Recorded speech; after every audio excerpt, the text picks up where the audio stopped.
Julian Morrow to Mayor Broughton. Connecticut has decriminalized small amounts of marijuana, and this summer will start allowing sales of medicinal marijuana. Do you see Connecticut following other states' leads in going to commercial production, distribution, and possession? Why or why not?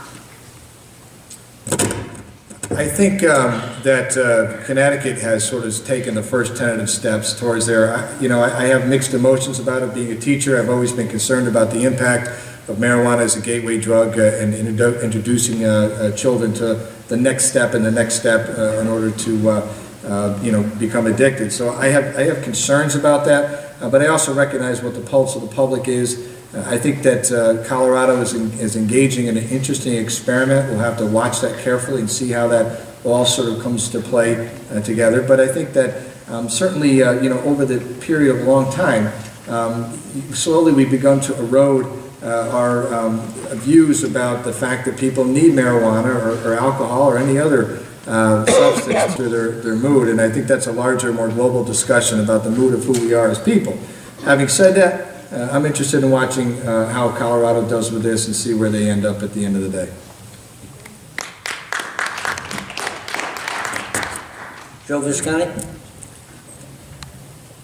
I'm concerned about secondhand smoke. If they pass this legally, what happens in the home with children? What happens to the businesses? We had a transgender bill that got implemented. Human resources departments have to go through a complete legal changeover. Bathrooms in that issue. With marijuana, like in alcohol, as a contractor, I had to watch the guys weren't going to get up on the roof. They were smoking pot before they came to the job for decades. So this is, the implications on business need to be studied. Not like Obamacare, where let's legalize this and all of a sudden it's in the workplace and the businesses have another yoke on them in Connecticut. So we need to slow down on the business side. On the health side, that's a different debate. But I would caution people in Connecticut that that marijuana or anything that dulls the senses is something that can mix with automobiles, with insurance, with everything to do with the workplace, and that's really what we need to be looking at right now before we pass that and move forward.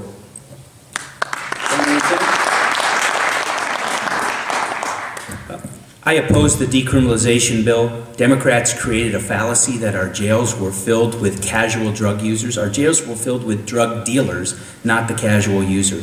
I oppose medical marijuana.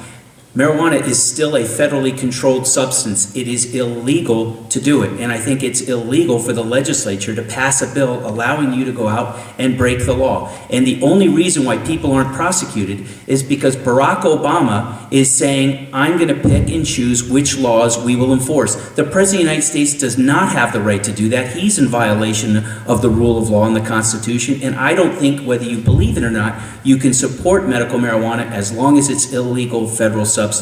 Legalization, I will oppose. Listen, I've taught kids I've coached them in Little League. I've seen them go from bright, smiling, smart young kids to high school dropouts because they first got involved with drugs, and it all starts with marijuana. We cannot legalize it.